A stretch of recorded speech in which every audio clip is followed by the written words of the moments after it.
ပါဒီနေ့ကတော့ Reanitive with Export ဆိုရယ်ကြောင်းနေနဲ့ Reanitive နဲ့ Export နဲ့ဘယ်လိုမျိုးခဏတော့ရလဲဆိုတာကိုပြောပြသွားခြင်းနဲ့โอเคဒါဆိုရင်ဗီဒီယိုကိုရှာလိုက်အောင်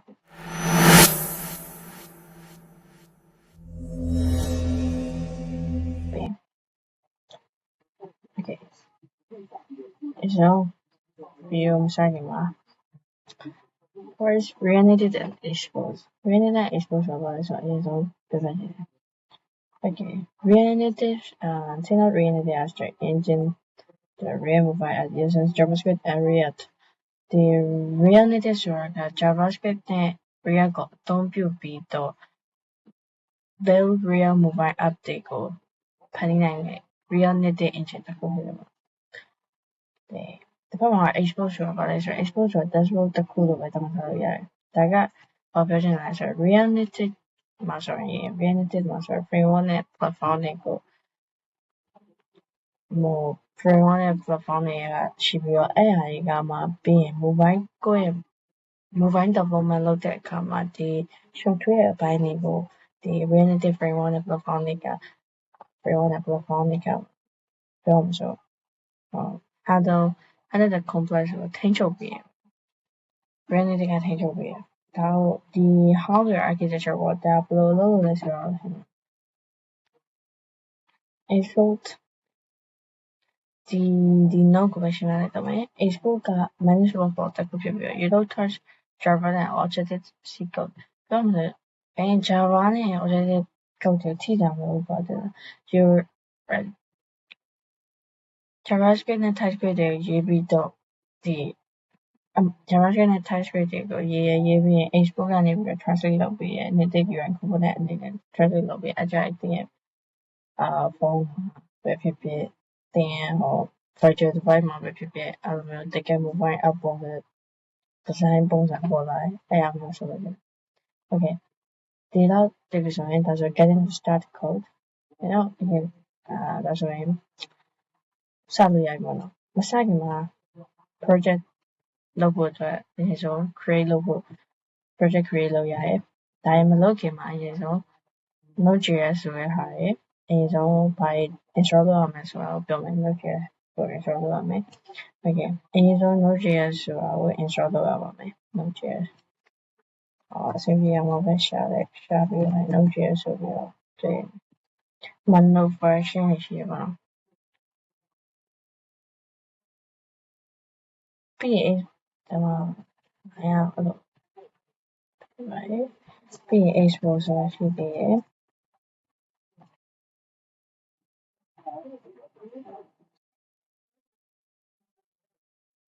အဲ့လို web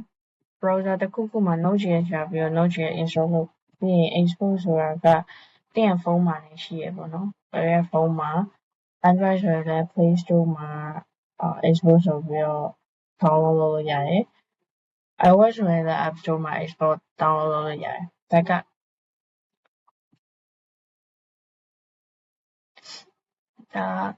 အကောင့်မရှိဟာပေါ့နော်ကောင်းမလုပ်ထားတာဒါမလုပ်ပြတော့ဘောနော်ရင်ဒီကအဲ့ export ဆိုတာကို Play Store နဲ့ App Store မှာတင်ရဲ့ဖုန်းပေါ်မူတည်ပြီးတော့ install တင်ပါအကောင့်တစ်ခုလုပ်ပြီး install တင်ပါဆိုရင်ဒီမှာအကောင့်လုပ်ထားရပါတော့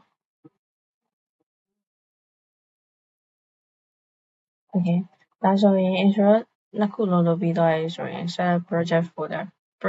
တစ်ခုလုပ်ဖို့လိုတယ် project folder လုပ်မယ်ဆိုရင်အဆင်ပြေတဲ့နေရာမှာ folder တစ်ခုဆောက်ကြမယ်အဆင်ပြေတဲ့နေရာမှာ folder ဆောက်မှာပါကျတဲ့နေရာမှာ folder ဆောက်တော့ဒီတိုင်းမှာဆောက်နေကြတာဒီတိုင်းက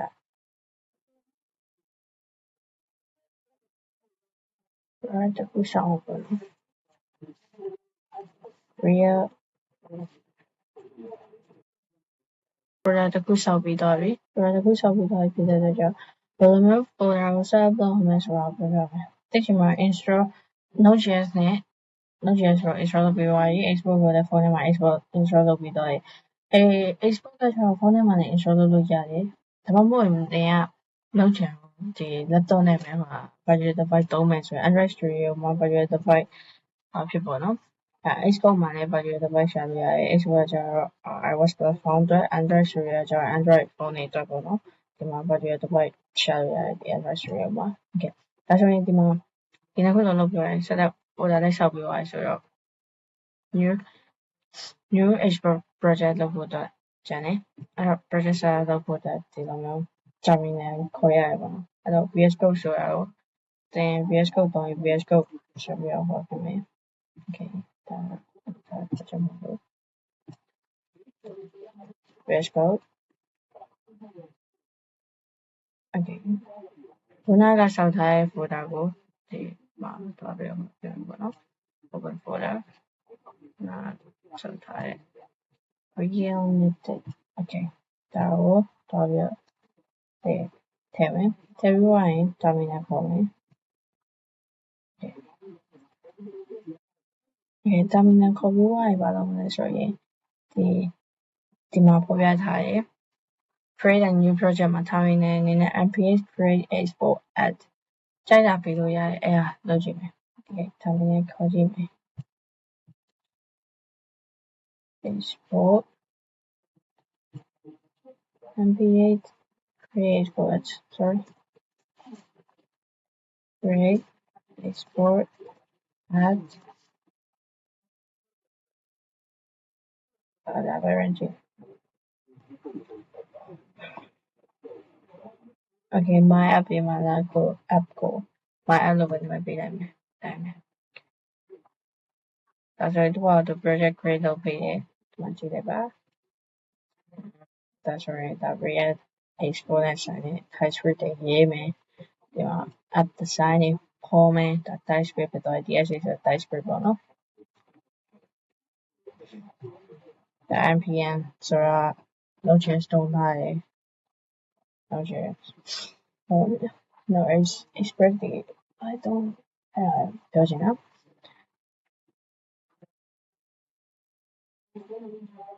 okay intro လို့နေရာကြာ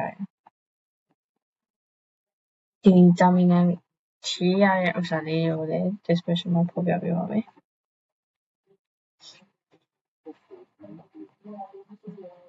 okay intro ဆိုတဲ့ template လုပ်မယ်ပြီးရင် template မှာ template black template နဲ့ template ဆိုပြီးတော့ရှိတယ်ဒီ tab ကကြတော့ဘာလဲဆိုတော့ပြီးပြပြပေးမယ်ဟုတ်ပြီနော်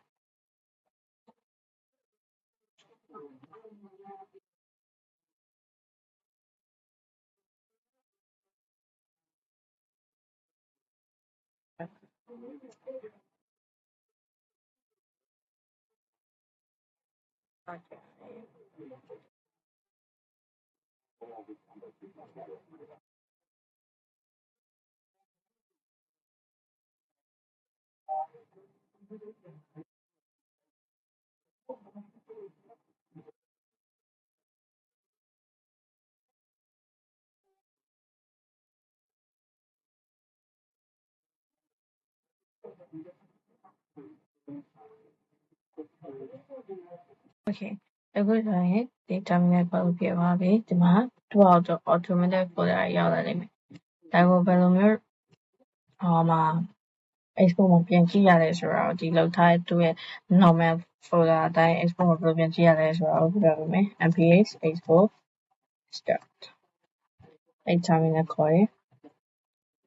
oh sorry cd my app ဆိုပြီးတော့ folder ပြန်ခေါ်ရမယ်အဲ့မှာ nph export start ဆိုပြီးတော့ပြန်ရေးမယ်အမှာ QR code ကြလာလိမ့်မယ်အဲ့ဒီ QR code ကိုတင့်ဖုန်းနဲ့ screen ဖတ်လို့လည်းရတယ်ဒါမှမဟုတ်မဖတ်ဘူး virtual device သုံးမယ်ဆိုလည်းသုံးလို့ရတယ်ပေါ့နော်ဒါက Wi-Fi network ကြောင့်ပေါ့နော်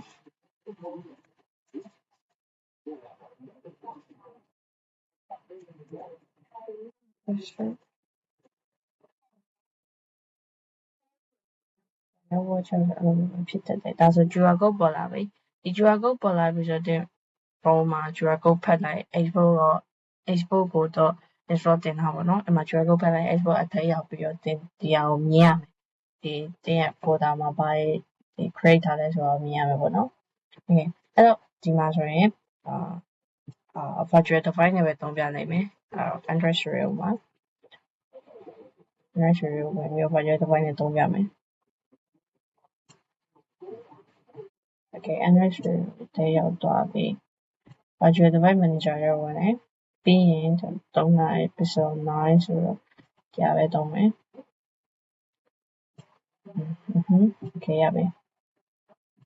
အဲဆိုရင်ဒီမှာရှာသွားပြီ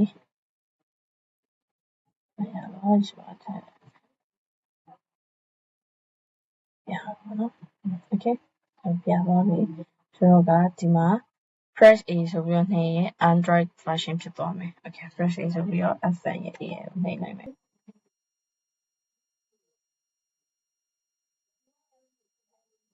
Okay My ဆိုပြီးတော့ဒီမှာဆိုတင်တယ်ဒီမှာပါနော်ပြပြထားတယ်ဆိုရင် Explore ကသူ auto ဆောက်ပေးထားတဲ့ဒီอ่ะပေါ့နော်ဒီနည်းနည်းပြင်ကိုမြင်ရမှာပေါ့နော်ဒါသူ auto ဒီကန MP3 project ဆိုတော့သူက auto folder ဆောက်တယ်ဒါမြင်ရဟော project ပေါ့နော်ဒါပါလဲဆိုရင်ဒီ tab mama သူကနှစ်ခုခေါ်ထားတယ် tab mama model ရဲ့ tab model ဒါက app ထဲက layout ပေါ့နော်ဒါ tab ကကြတော့ဒီအောက်က navigation bar တွေကိုပြောချင်တာ